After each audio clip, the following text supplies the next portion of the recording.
알트 시장이 도래할 수 있을 것이냐? 그건 이더리움의 약진입니다. 어느 쪽으로 보냐면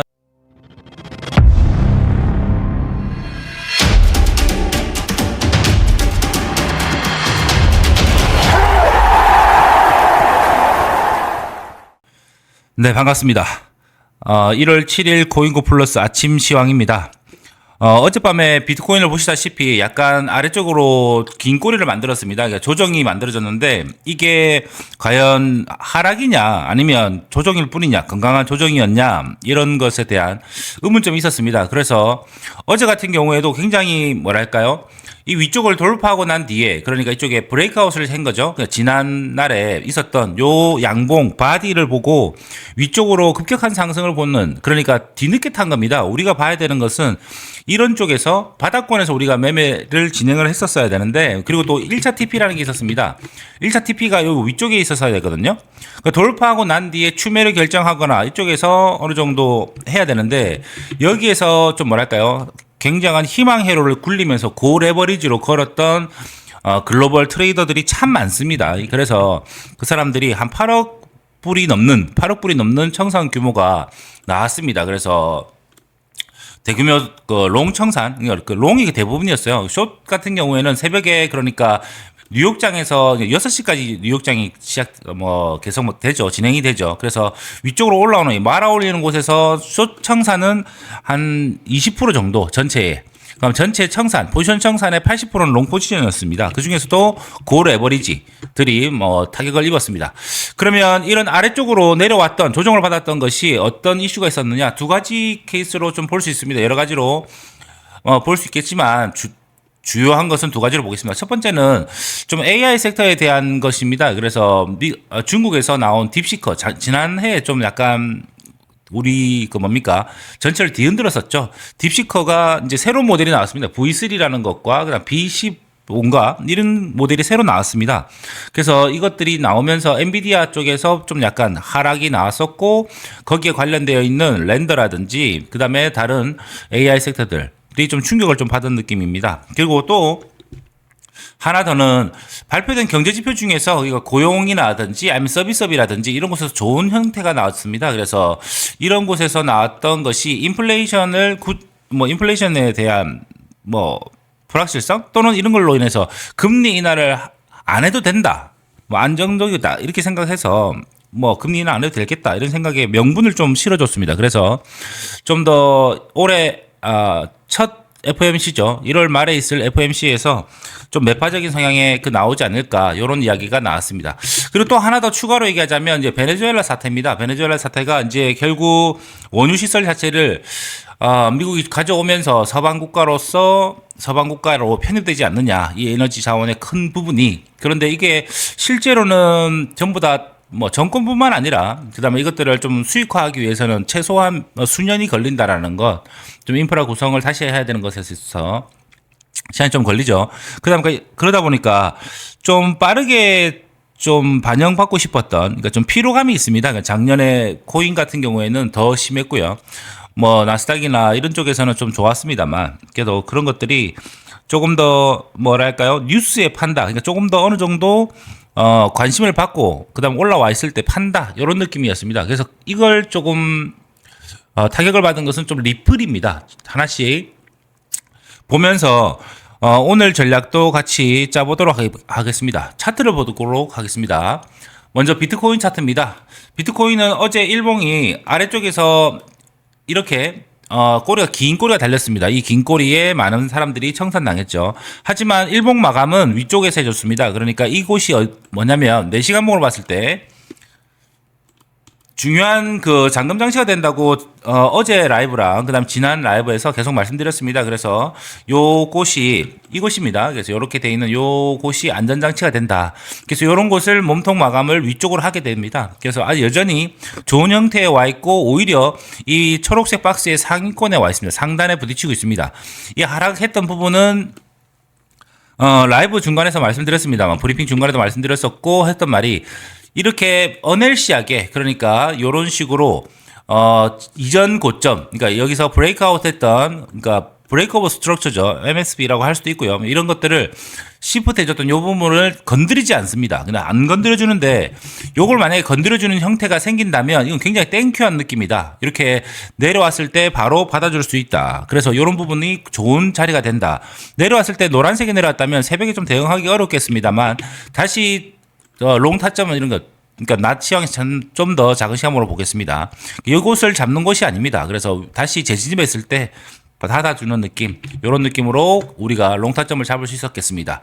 여전히 살아 있습니다. 그러니까 비트코인 자체가 건강한 조정 상태, 그리고 또 날봉상으로 봤을 때는 일찍 주무신 분들 같은 경우에는 아래쪽에서 잡으셔서 바닥권에서 롱타점을 잡으신 분들 같은 경우에는 별로 큰 데미지가 없었습니다. 그래서 큰 분할로 약간 익절 로스를 걸어 놓으셨다면 어느 정도 비중은 빠졌을 수도 있겠습니다만 크게 그런 게 없습니다. 그리고 또 심지어 우리가 이런 부분들, 그러니까 좀 더 단기적으로는 이렇게 잡혀 있는 이 박스권이 있습니다만 또 여기 아래쪽에는 오더블럭이 선명하게 보입니다. 그래서 이 선명하게 보이는 오더블럭을 정상적으로 지지받고 올라간 상태입니다. 그러니까 차트적으로 봤을 때 이 미들라인, 노란색이 미들라인이 굉장한 뭐였습니까? 저항 라인이었죠. 근데 그 위쪽으로 쌓아져 나가는 부분. 그러니까 우리가 브레이크아웃을 했을 때 위쪽으로 얼만큼이 안정적인, 그러니까 비효율적으로, 그러니까 브레이크 오버 스트럭처 자체를 재훼손하진 않지만 올라가는 중간중간마다 안전장치들이 만들어집니다. 그래서 히든으로 잘 안 보일 때가 있어요. 그러니까 일봉상으로 봤을 때는. 하지만 선명하게 보입니다. 이런 것들도 그리고 지금 이런 것들도 다 뭐가 되고 있습니까? 훼손하진 않았습니다만 계속 올라갔다가 조정받는다면 중요한 지지 라인이 됩니다. 지지 구간이 되죠. 그래서 이곳을 정상적으로 지지받았다. 그래서 아침에 주무셨던 분은 뉴욕장 자체에서 매매를 안 하셨던 분들은 그냥 큰 변화가 없었다. 이렇게 느끼실 수 있겠습니다. 이더리움 보겠습니다.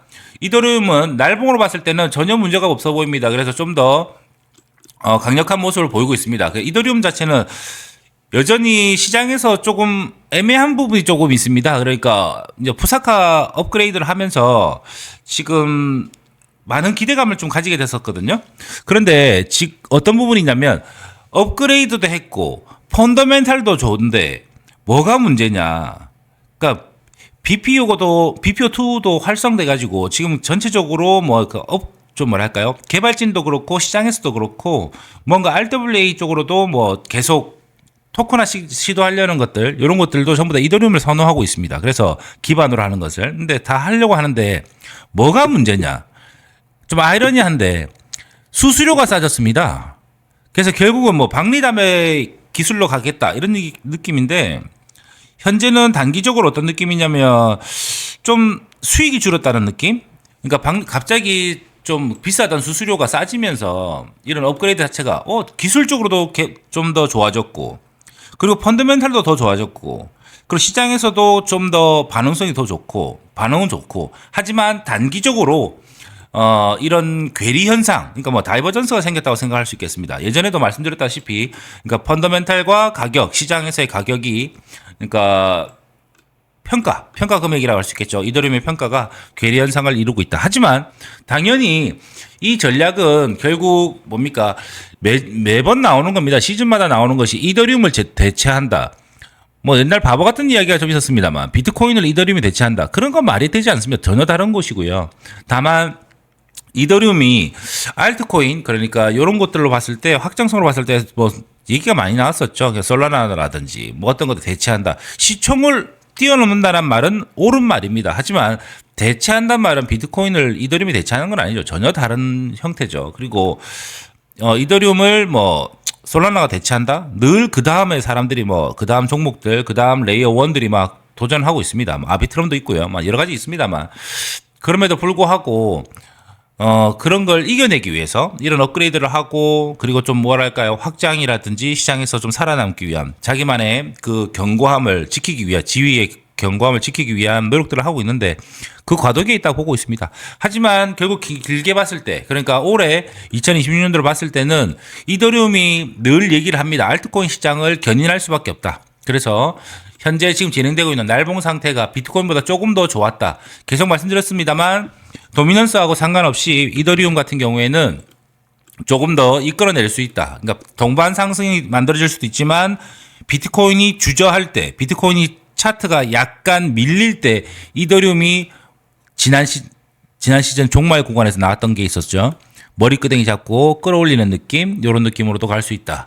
계속 말씀드리고 있습니다. 비트코인뿐만 아니라 이더리움은 좋은 느낌으로 가고 있습니다. 여전히 조금 더 일봉상으로 봤을 때는 위아래 이렇게 꼬리가 잡혀져 있는 요 구간. 그래서 짧게 본다면 굳이 어떠한 뉴스가 나온다 하면 요 아래쪽 구간이 굉장히 강력한 일봉상의 지지 구간이 되어버렸습니다. 그러니까 위쪽으로는 저항 라인입니다. 위쪽으로는 전부 다 색깔이 표시되어 있는 박스들은 다 저항 라인이고, 이쪽은 강력한 위 꼬리와 아래 꼬리가 맞물려 있는 이곳이 중요한 그리고 강력한 지지 라인이 될 거라고 보고 있습니다. 이쪽을 보시고 만약에 내려온다면 천천히 다시 재매수할 수 있는, 그러니까 눌림을 줄 때 저곳에서는 받아보는 걸로 하도록 하겠습니다. XRP입니다. XRP는 베네수엘라 사태가 일어났을 때 제가 그런 얘기를 했습니다. 대형 호재이고 아마 이 대형 호재에서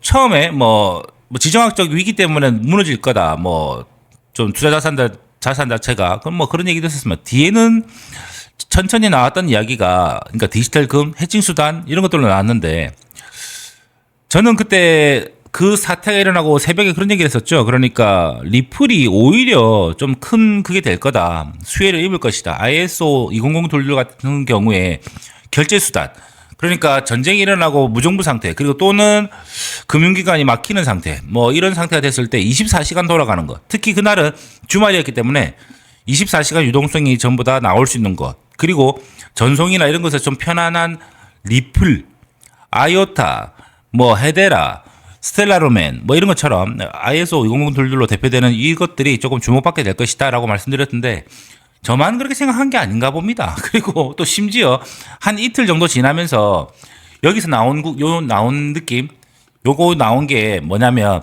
리플이 진짜 결제 수단으로 대체할 수도 있는 건가? 라는 루머가 돌았습니다. 그래서 홀더들 사이에서의 페이크 뉴스 있을 수도 있고, 희망 회로일 수도 있고, 뭐 여러 가지 경우가 있겠습니다만, 그런 루머가 돌면서 조금 더 가속화됐는데, 그게 조금 아까 말씀드린 것처럼 조금 뭐랄까요, 현실적으로 수익화하기 위해서는 조금 더 시간이 걸린다라는 그런 이야기 때문에 조금 실망 매물이 나온 것도 마찬가지입니다. 하지만 중요한 건 계속 말씀드리는 건 2.35불입니다. 2.35불에 대한 이야기입니다.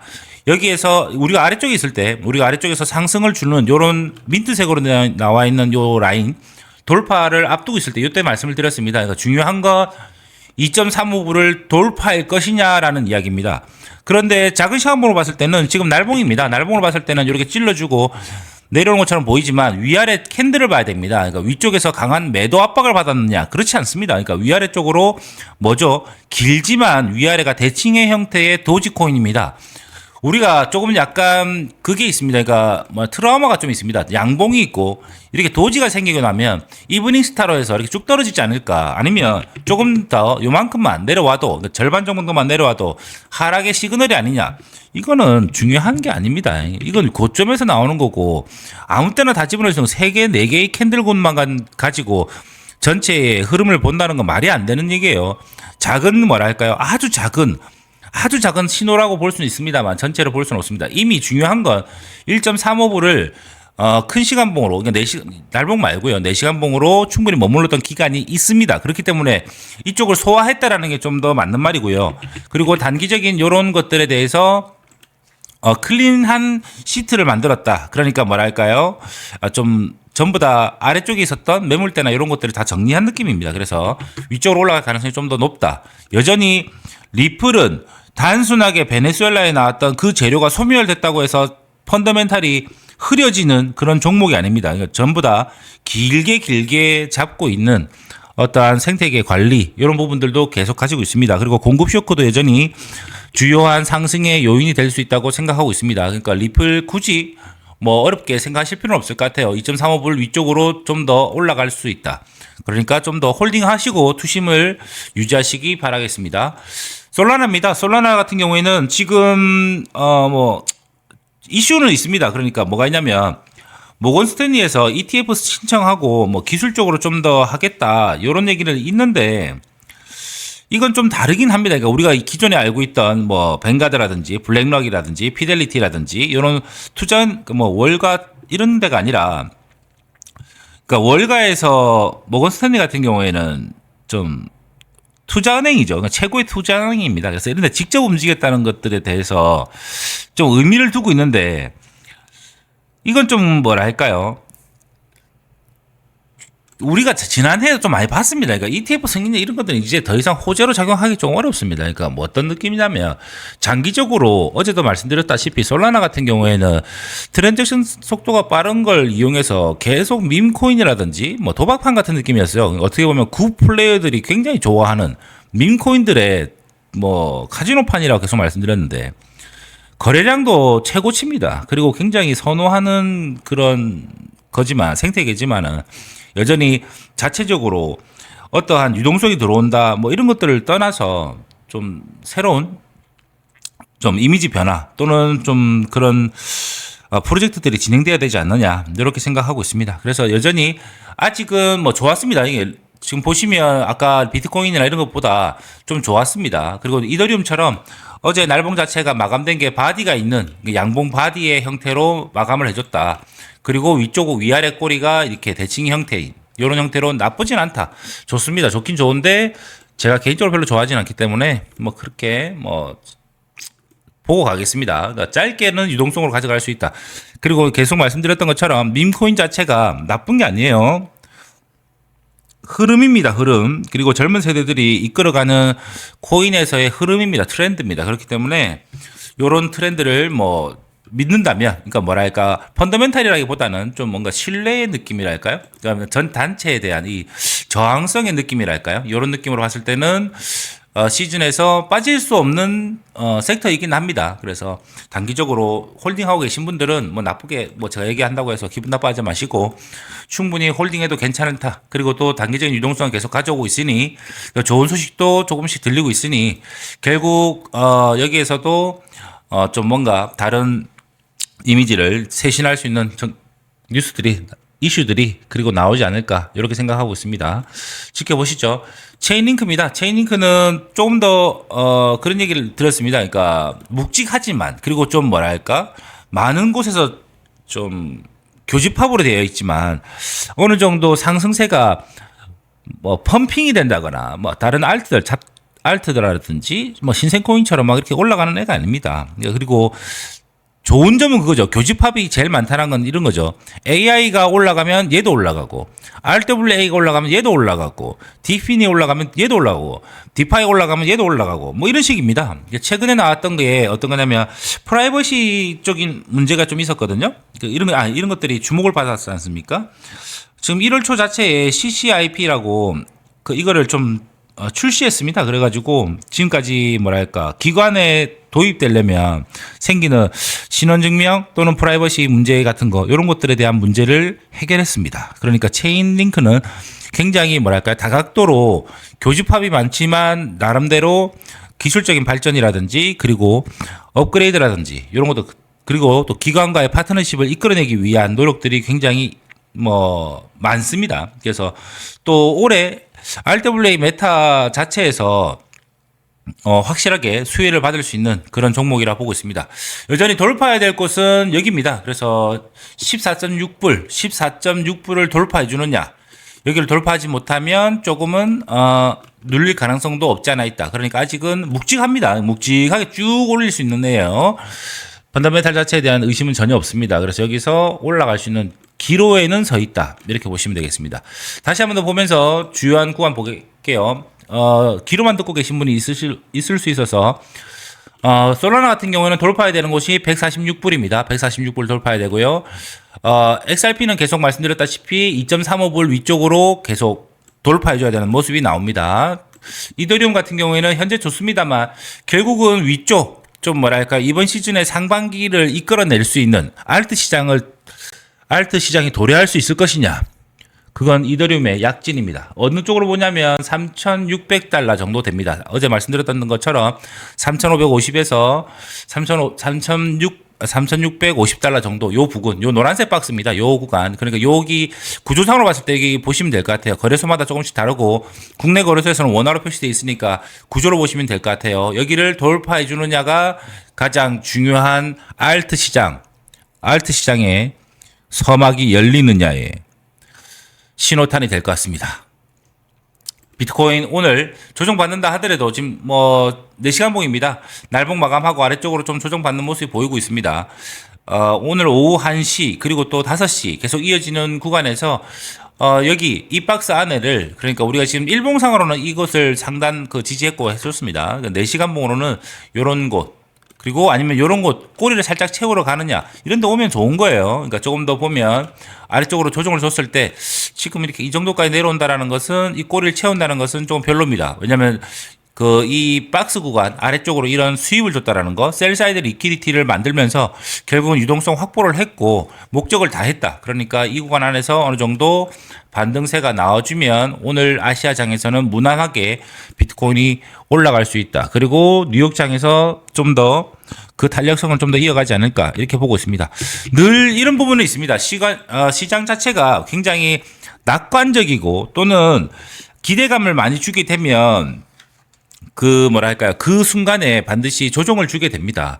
어제 같은 경우에도 약간 낙관론이 너무 좀 심했던 경우가 있고 이런 것 때문에 좀 여러분들께서도 좀 고래버리지 또는 뭔가 좀 승부다 이렇게 혼자 얘기하면서 좀 무리한 매매를 하지 않았나 돌아보시면 될 것 같습니다.